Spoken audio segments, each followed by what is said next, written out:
A little girl vanished. Her mother said nothing for 31 days. No tears, no search chest parties, lies, and a new tattoo. Bella Vita. Beautiful life. But where was Caylee? Then came to smell a trash bag, discovered in the woods, just minutes from home. The nation demanded justice. The courtroom delivered a verdict, not guilty. The world was outraged. But what if we were all wrong? Was she a grieving mother or a cold-blooded liar? This is not just a case. It's a story of truth twisted, innocence buried, and a justice system pushed to its edge. You won't be able to look away. What you're about to uncover is just the tip of a deep, twisted mystery. With every new fact, the truth will shock you more. Prepare to be stunned, unsettled, and completely hooked. Don't blink, this story won't stop unfolding until the very last second. July 15, 2008.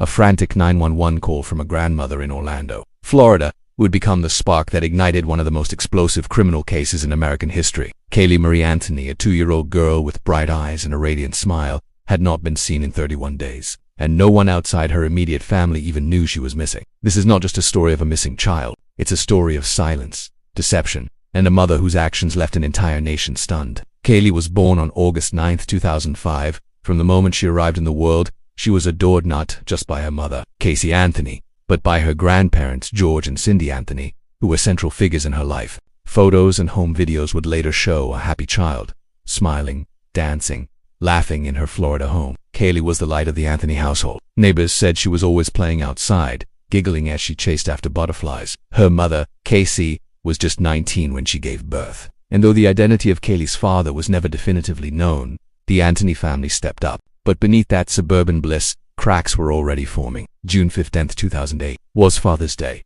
George and Cindy Anthony took Caylee to visit Cindy's father at a nursing home. Photos taken that day would be the last known images of Caylee alive. Later that afternoon, Caylee and Casey went home. The next morning, Casey left with Caylee and never returned to the house. In the days that followed, Cindy Anthony asked repeatedly to see. Casey always had an excuse. Caylee was with a nanny Zanny, they were at Disney, they were at the beach. But as the days stretched into weeks, suspicion grew. Caylee Anthony did not report her daughter missing. Not on day 1. Not on day 5. It was only when Cindy Anthony tracked her daughter down and found her without Caylee that she demanded answers. What she found instead was a maze of lies. According to Casey, Caylee was with her nanny, Zenaida Fernandez, but there was no trace of this woman. Investigators would later determine that the story was entirely fabricated. Casey had also told her parents she was working at Universal Studios. When detectives asked to visit her workplace, she led them through the building until she turned around and admitted she didn't actually work there. In the meantime, she had been partying. Photos showed her entering hot body contests, clubbing with friends, and even getting a tattoo that said Bella Vita, Italian for beautiful life. What kind of mother does that? The public asked. What kind of person goes out drinking while their child is missing? On July 15th, Cindy Anthony made a 911 call that would bring the entire situation to light. Her voice was frantic. She told the dispatcher she had just recovered her daughter Casey's car, and that it smelled like a dead body had been in the trunk. She also revealed that Caylee had been missing for 31 days. Officers quickly arrived and took Casey in for questioning. Despite the missing child and the suspicious circumstances, Casey remained calm, even detached. She insisted Caylee was with the nanny, but the timeline didn't make sense, and the police were already uncovering lies. The Anthony family's Pontiac Sunfire was taken in for forensic examination. Inside the trunk, investigators found traces of human decomposition. Cadaver dogs signaled the presence of a dead body. A hair sample was recovered and matched mitochondrial DNA belonging to Caylee. Also found in the trunk a stained piece of carpet, a laundry bag, and a smell so strong that experienced officers said they only smelled something like it at crime scenes. Despite all this, Caylee was still officially a missing person. There was no body. As the news spread, the public reacted with outrage. Protesters gathered outside the Anthony home. The media swarmed. National networks ran daily coverage. Nancy Gray's CNN and other outlets made the story a staple of nightly programming. People demanded answers. How could a mother go 31 days without reporting her child missing?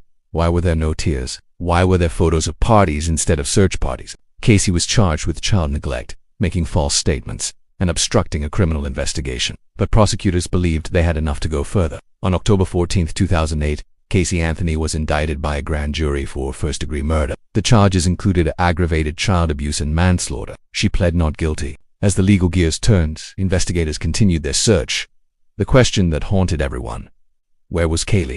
December 11, 2008, a utility worker named Roy was walking through a wooded area less than half a mile from the Anthony home. He saw something. At first, it looked like trash, but upon closer inspection, he discovered a small skull, partially buried, with duct tape wrapped around the lower face. It was Caylee. Forensics confirmed the remains were hers. The duct tape became a central piece of the case. Prosecutors argued it had been used to suffocate the child. The defense would later claim it was applied post-mortem. But in that moment, the search was over. Caylee Anthony was dead. The discovery changed everything. It added gravity to what had once seemed like a case of neglect or negligence. Now, it was murder. Premeditated, intentional murder. Yet questions remained. What was the motive? Why would a mother kill her own child? In the public eye, Caylee Anthony had already been convicted. Her odd behavior, her lies, her lack of grief all painted her as a villain. But the legal system would take its course. And what followed was one of the most controversial. Hidden in every moment are secrets you've never heard before. What's real and what's a lie? Stay with us. Don't look away even once, because the truth will hit harder than you think.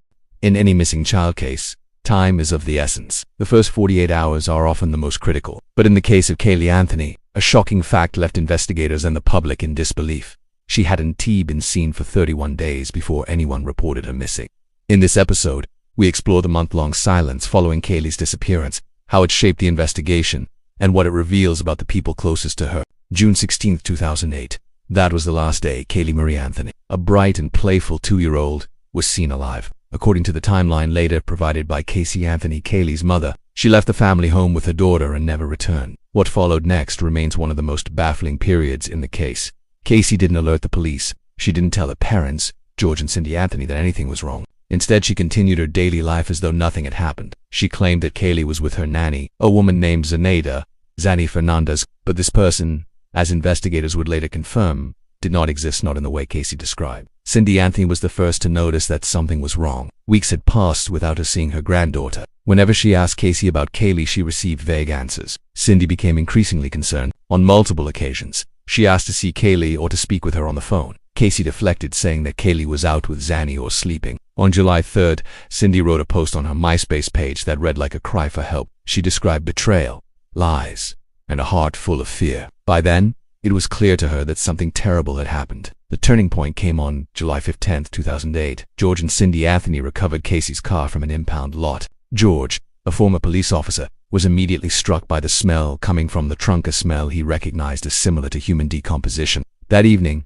after a heated confrontation, Caylee confessed to her mother that she hadn't seen Caylee in weeks. Cindy, in shock and desperation, dialed 911. She told the dispatcher that her granddaughter had been missing for 31 days, and that her daughter's car smells like there's been a dead body in it. That chilling call launched what would become one of the most high-profile investigations in American history. That same night, police arrived and began questioning Caylee.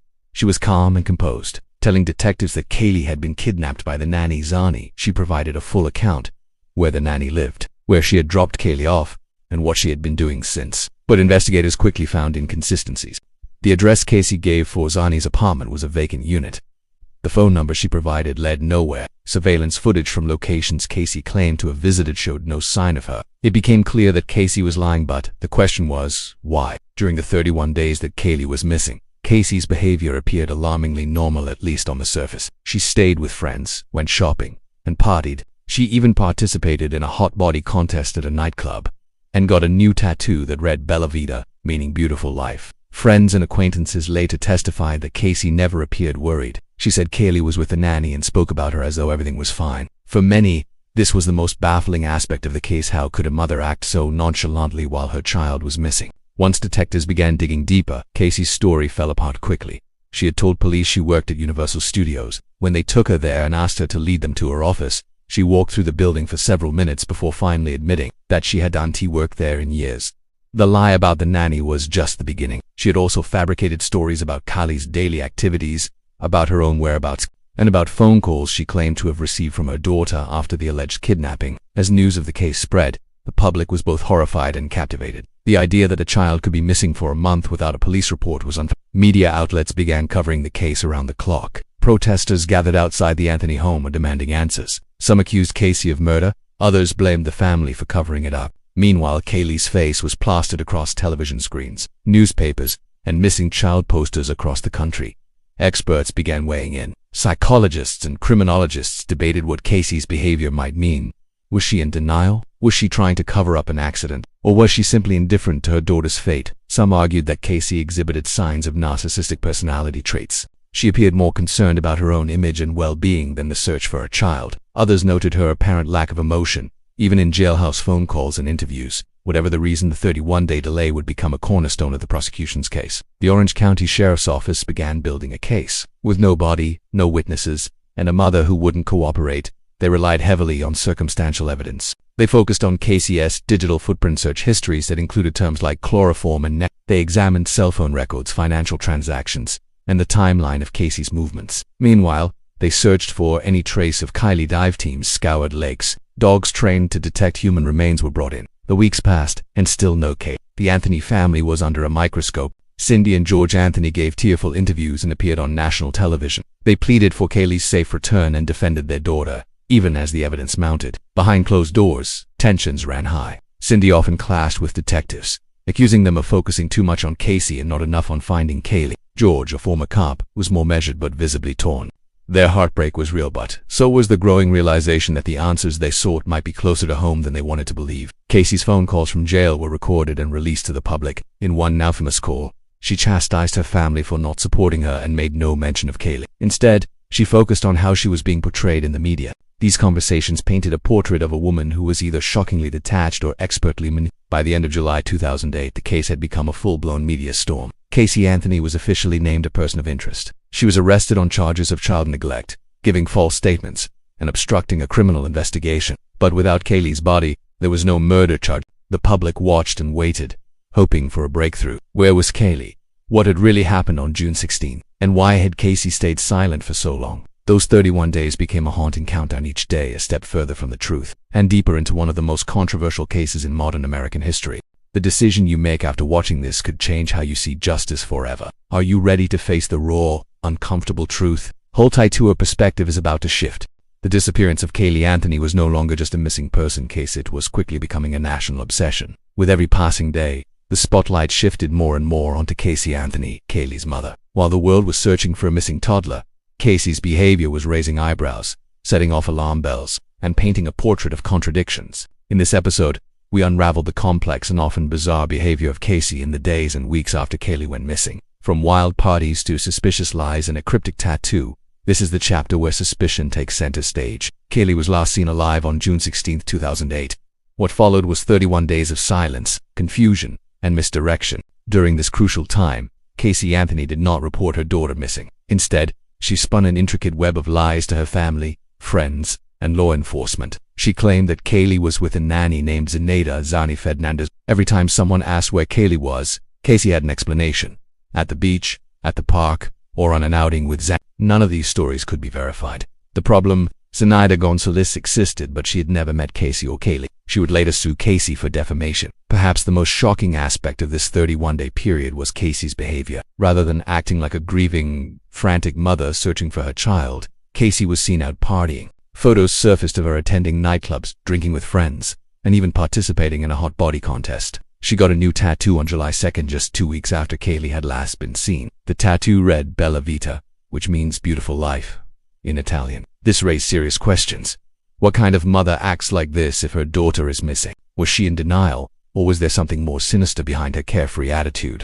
During this time, Caylee was not living at home with her parents. She claimed she was staying with friends or at her fictional job at Universal Studios. In reality, she was living with her boyfriend, Tony Lazzaro, at his apartment. Tony and his roommates later testified that they rarely, if ever, saw Caylee. They believed Caylee's stories about working and Caylee being with the nanny. But as time passed, Tony grew suspicious, especially as Caylee avoided letting him near her car, which reportedly emitted a foul odor. One of the most damning pieces of circumstantial evidence in the case was the smell emanating from Caylee's car. On June 27, George Anthony, Caylee's father, picked up her car from a tow yard. When he opened the trunk, he was hit with a strong, disturbing odor, one he described as similar to a decomposing body. Inside the trunk, they found a stained piece of carpet, a garbage bag, and a pizza box. There were also traces of human decomposition. Cadaver dogs later detected the scent of human remains in the trunk. A hair sample, consistent with Caylee, was found and displayed characteristics of post-mortem. Digital forensics added another layer of suspicion. Investigators found that someone had searched terms like chloroform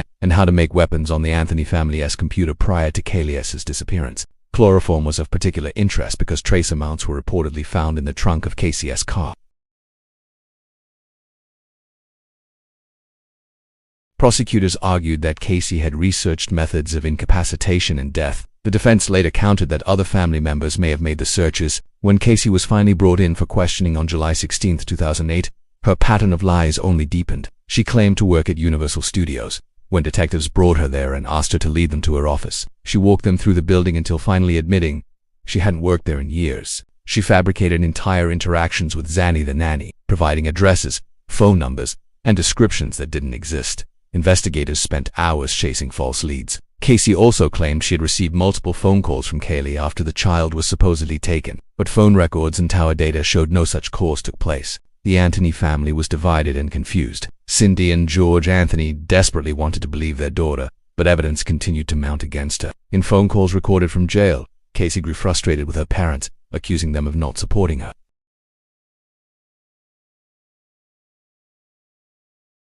One particularly disturbing phone call features Caylee telling her friend, "I am just sitting here in jail. Kaylee's missing, and I'm the only one who's upset." As more details came out, the public turned against Caylee Anthony. Media coverage was relentless. Commentators like Nancy Grace referred to her as Tot Mom and suggested she was guilty before a trial even began. Online forums erupted with theories, anger, and armchair detectives. People across the country held vigils for Caylee while others protested outside the jail where Caylee was being held. The tattoo, the partying, the lazit all added up to a portrait that many couldn't reconcile with innocence. Mental health professionals weighed in. Some speculated that Caylee had antisocial or narcissistic personality traits. Others suggested she may have been emotionally detached due to childhood trauma, but no diagnosis could explain away the bizarre choices she made during those 31 days. Was she trying to cover up an accident? Was she relieved to be free of parental responsibility? Or was it something far more chilling? By the end of 2008, prosecutors had built a circumstantial case, but without a body, they lacked definitive proof. That would change in December with the discovery of Caylee's remains. One case. Countless clues. Endless questions. Who's really to blame? There's no room for distraction. Your judgment will be tested every step of the way. The story of Caylee Anthony took a haunting turn, one that defied imagination and pierced straight into the heart of a nation. In the months following her disappearance, public suspicion brewed, and the case seemed to drift into murky uncertainty. But then, a chance discovery in December 2008 changed everything. What was found wasn't just human remains, it was a symbol of unresolved grief, failed systems, and a deepening mystery. In this episode, we dive into every layer of that discovery, the forensics, the emotions, the implications, and the questions that would follow. On December 11, 2008, Roy Kronk, a utility worker, was walking along Suburban Drive in Orlando, Florida, wooded area not far from the Anthony family home. As he ventured off the path to relieve himself, something caught his eye in the underbrush. It was a black garbage bag. Inside, he saw what appeared to be a human skull. Roy immediately called 911. He had reportedly contacted the police months earlier about a suspicious odor in the same area, but no one followed up. This time, authorities responded swiftly. What they uncovered would rock the nation: a skeletal child's remains. News of the discovery spread like wildfire. The media, who had been following the case intensely, swarmed the scene. Police secured the area, and forensic teams began carefully collecting every piece of evidence: clothing fragments, and the bag itself. The body was found in a wooded area less than a quarter mile from the Anthony home. A small blanket was discovered with the remains, as well as a piece of duct tape over the skull's mouth area. Cindy and George Anthony were devastated. Though forensic confirmation had yet to be made, the items found near the body, blanket, clothing, and the location strongly suggested the remains belonged to Caylee Marie Anthony. The remains were sent for autopsy. Dr. Jan Garavaglia, the chief medical examiner, led the examination. Due to the advanced decomposition, the exact cause of death could not be determined. However, the placement of duct tape over the mouth and nose area led Dr. Garavaglia to rule the manner of death as homicide. 3 pieces of duct tape were found. A sticker, shaped like a heart, was discovered on one of the pieces, a chilling detail that investigators believed had come from the Anthony household. Caylee's remains were accompanied by a Winnie the Pooh blanket. Investigators matched this to Caylee's bedroom. The combination of this item, the bag, and the tape built a compelling narrative of deliberate concealment. Roy Kronk, the man who found the remains, quickly became a figure of controversy. His previous calls to the police in August 2008, in which he claimed to have seen something suspicious in the same location, were largely ignored by authorities. During the trial, the defense suggested that Kronk may have tampered with the body or moved it himself to gain reward money. However, law enforcement found no solid evidence supporting this theory. Kronk was never formally accused, but the debate surrounding his discovery remained a footnote in the case's narrative. The discovery of Caylee's remains sent the already intense media coverage into overdrive. Every major news network provided wall-to-wall coverage. Nancy Grace HL and CNN and other outlets covered every angle, every rumor, every update. Public outrage. People held vigils across the country, lit candles, wore Justice for Caylee shirts, and posted banners outside their homes. Caylee had become a symbol, a beautiful child whose life had been cut short and whose voice needed justice. Caylee Anthony, still in jail, became the focal point of suspicion and fury. The autopsy could not determine an exact cause of death, but Dr. Garavaglia stood firm in her conclusion. This was a homicide. The duct tape theory became central to the prosecution's future case. They argued that Caylee was intentionally suffocated. The presence of the heart-shaped sticker further suggested premeditation or, at the very least, disturbing symbolism. The defense would later argue that the death was accidental, that Caylee drowned in the pool, and Caylee panicked. But with no evidence of drowning and no attempt by Caylee to report Caylee missing, that story raised more questions than answers. With the discovery of the body, investigators felt they had enough to pursue a solid case. The proximity of the remains to the Anthony home, the evidence of concealment, and Caylee's lies in the early days all painted a damning picture. The case was now no longer about a missing child, it was about solving a murder. Items of interest: the black plastic bag, the blanket, the duct tape, Caylee's clothing fragments, the sticker. Each of these items pointed back to the Anthony home, and to someone who had both access and opportunity. From inside jail, Caylee's reaction to the news was captured on surveillance cameras. She appeared to cry upon hearing that the remains had been found, but within hours she returned to a calm demeanor, watching TV, eating, talking to guards. Her reaction puzzled many. Was it guilt, shock, or manipulation? Investigators began to question whether Caylee's emotional displays were genuine or part of a self-protective act. DNA testing on the skeletal remains confirmed what everyone already feared. The child was Caylee Marie Anthony. Hair samples matched Caylee.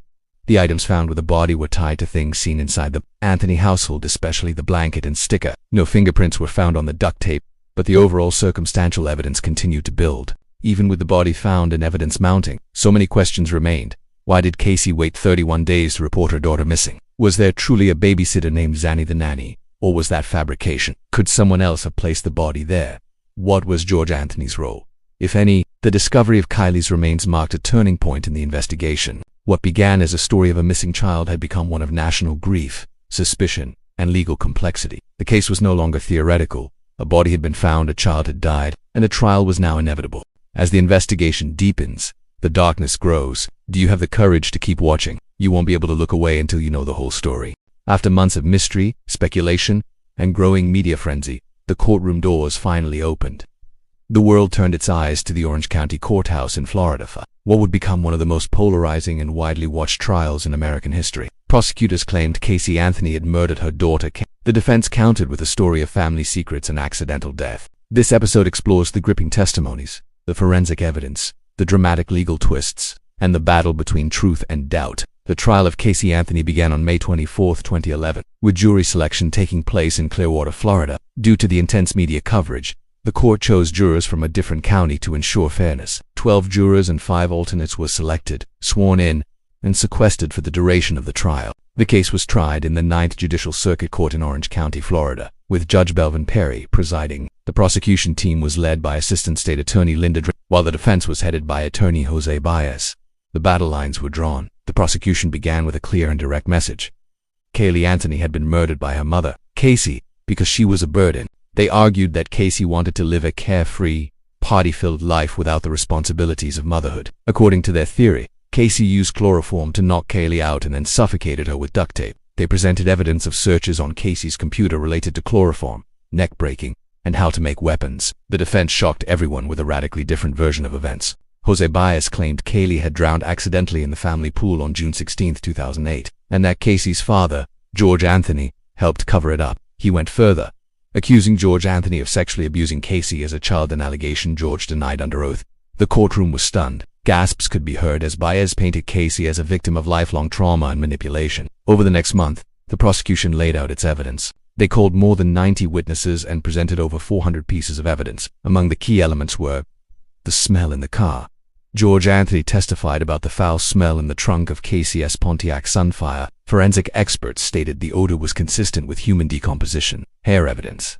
A single strand of hair found in the trunk showed signs of post-mortem banding, a characteristic that occurs after death. Duct tape. Remnants of duct tape were found with Caylee's skull, which the prosecution claimed had been used to suffocate her. Chloroform. A forensic chemist testified that high levels of chloroform were found in the trunk. Additionally, Caylee's computer showed searches for chloroform. Caylee's behavior. Witnesses recounted Caylee's behavior during the 31 days Caylee was missing, including her partying, getting a tattoo that said Bella Vita, and participating in a hot body contest. The prosecution argued that no grieving mother would act the way Caylee did. Jose Baez worked to dismantle the prosecution's case piece by piece. He argued that the prosecution had no cause of death, no eyewitnesses, and no concrete proof that a murder had even occurred. His strategy revolved around three key themes: accidental drowning. Baez insisted that Caylee drowned and that George Anthony helped cover it up to protect the family's image. Sexual abuse allegations. He suggested that Caylee's psychological trauma from years of abuse explained her erratic behavior. Reasonable doubt, without a clear cause of death. Baez argued that the state's case relied too much on circumstantial evidence and speculation. The defense also challenged the forensic evidence. Experts testified that the science behind postmortem banding in hair was not conclusive, and that the chloroform levels found in the trunk could be exaggerated. George Anthony, the emotional testimony of Caylee's father, was a focal point. He denied the abuse allegations and insisted he had nothing to do with Caylee's death. At one point, he broke down on the stand. Cindy Anton, Caylee's grandmother, testified that she made the computer searches for chloroform while looking up information about chlorophyll. Her testimony contradicted earlier statements and raised eyebrows. Dr. Jan Garavaglia, the chief medical examiner, testified that Caylee's death was a homicide and that the manner was consistent with suffocation. However, she admitted that the exact cause of death could not be determined. The jurors were faced with a complex case full of emotional testimony, questionable science, and a murky timeline. With no definitive cause of death and no direct physical evidence linking Caylee to a homicide, the case hinged on interpretation and doubt. The prosecution's narrative was emotionally compelling, but circumstantial. The defense's theory was unconventional, even disturbing, but created enough uncertainty to potentially sway the verdict. In their closing, the prosecution reminded jurors of Caylee's lies, her behavior, and the duct tape found with Caylee's remains. They urged the jury to connect the dots and find Caylee guilty of first-degree murder. The defense countered by attacking the lack of physical evidence and framing the case as a witch hunt driven by media frenzy. "You can't convict someone because you think she's a liar,"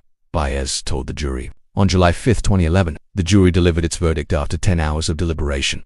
Not guilty of first-degree murder, not guilty of aggravated child abuse, not guilty of aggravated manslaughter of a child, guilty on 4 counts of providing false information to law enforcement. The courtroom was silent for a moment and then exploded with shock. The verdict sparked outrage across the nation. Many believed Caylee had gotten away with murder. Protesters gathered outside the courthouse. Social media erupted with fury. TV personalities like Nancy Grace expressed disbelief and anger. The jurors later explained that while they believed Caylee was likely involved in Caylee's death, the prosecution failed to meet the burden of proof beyond a reasonable doubt. Caylee Anthony was sentenced to 4 years in jail for the false information charges, but received credit for time served. She was released on July 17, 2011. The case led to legislative changes in several states, including Caylee's law, which makes it a felony for a parent to fail to report a missing child in a timely manner.